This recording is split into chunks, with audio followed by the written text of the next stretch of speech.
Hi, Sue Wilson. I have a lovely card today using the gardening frame, but you can see it's not quite a frame. So we're going to show you how you can kind of deconstruct it and use it for other style of cards.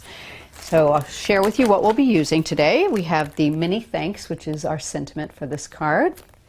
Going to be doing a bit of embossing with the Brambled Rose embossing folder. And this is the gardening frame, so you can see what it looks like in one piece. And we're going to do a little bit of framing our card with the double stitch circles too. Okay, so I think I'll start with the embossing. I've got a piece of wisteria card. I'll give you a quick measurement on that. It is 6.5 inches square. I'm going to bring in the Brambled Rose embossing folder, which is an 8x8 folder. And this has got a really kind of organic pattern, so it doesn't actually matter where you put that inside of this. So let's switch out our plates here. I'm going to pop that down onto the base, and then the red adapter plate, the raspberry adapter, is what I'm going to use for the sandwich.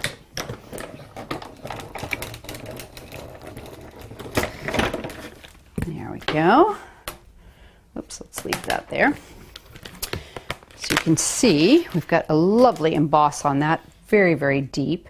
So I just want to add a little bit of color to that. So I'm going to bring in some Dusty Concord Distress ink, and using a little bit of my smoothie here, we're just going to go around the edge. In fact, you can even do it onto the craft mat, just to give it a little bit of a highlight.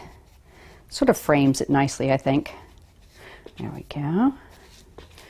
And it's very tone on tone. It's not too much deeper than the wisteria card, but just enough to give it a light little accent going around the edge. Oops, pop that down.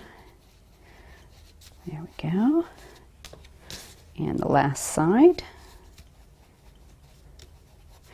There, I really like the way that frames it. I mean, if you want it a bit deeper, you can go around and just edge it, holding it in your hand too. You can get a little more color on that way. It's totally your call. Pop that to the side. Now I'm going to bring in my base piece. I've used the wisteria card and the thistle, which is one of the new colors that we have in our line. It's a bit darker, a bit deeper. And then the white paper pierced edge. So I'm going to just pop that into place right like that. And we'll come back to that in a few minutes. Now, right, I want to cut this die for you so you can see what it looks like when it's cut. So the gardening frame is one die here. You have a sentiment with it as well, and then an outer shadow die. So I'm just going to bring in a piece of tan card to cut. Pop my plates over here.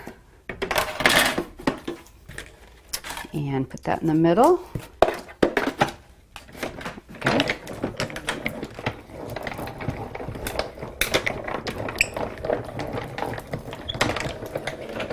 Okay.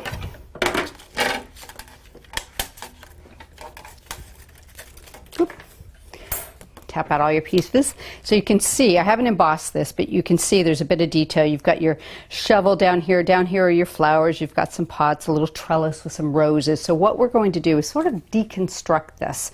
Now, I originally cut this in antique silver, thistle, the tan, I've got some green card here as well, and I've just cut the bits apart so you can go in quite easily and nip away anything that you need. So I've got the three, they're like terracotta pots stacked up, and there's a little deboss ladybug, ladybird, depending on where you live, what it's called, right there, and a little snail on the bottom. So I've added those in with a little bit of just a pencil, and I'm going to bring in some vintage photo and just put a little shading around the edge of these, just to kind of give them some highlight right along the edge, and it brings out some of that deboss look to it as well. There we go, go around that. Now I've left the butterfly edge on here, but I'll show you why in a second. We are going to come back to that. Okay, so now you can sort of see the edge of that coming up a little bit more. All right, pop that down. Now I also have cut the little gloves out that are on this, so I'm going to go around the edge with that and just add a tiny bit of highlight there. Okay, come back to that. Now I've cut a circular frame for my card using the double stitch circles, And I've got mounting foam all the way around this, so we are going to just pop the backing off of that and seat that right in the center of our embossed background. There we go. We didn't want to have any sort of saggy spots on that frame, so I've got it just lined up all the way around. So it's going to take a second here. Okay, that should do it. So right in the middle of our embossed background, we're going to lay that down. Now, the first thing I've cut out was the shovel. Now, the shovel also has a little bit of the flower in here, so it actually helps to kind of line up what you want to do. So first thing I want is this base piece of my shovel, and then I've cut it again in silver. So I want the bottom of that to be silver, so I'm going to add it on with a little bit of glue right on top of the original one. Okay, just pop that down. Give it a second. All right, and you kind of have to think in layers when you do this. This is like a paper piecing, but not with cut out particular pieces. So we're making our own layers.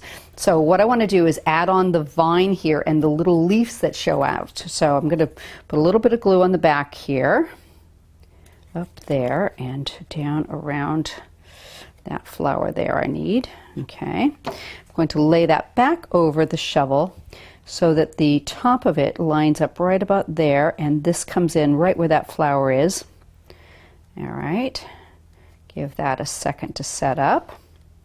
Okay, now I cut the die with the thistle card, and I took out the flower and the butterfly. So what I want to do is bring in a little bit of wilted violet and a smoothie, and I'm just going to add some centers in right in the middle of these guys, just for a little bit of color.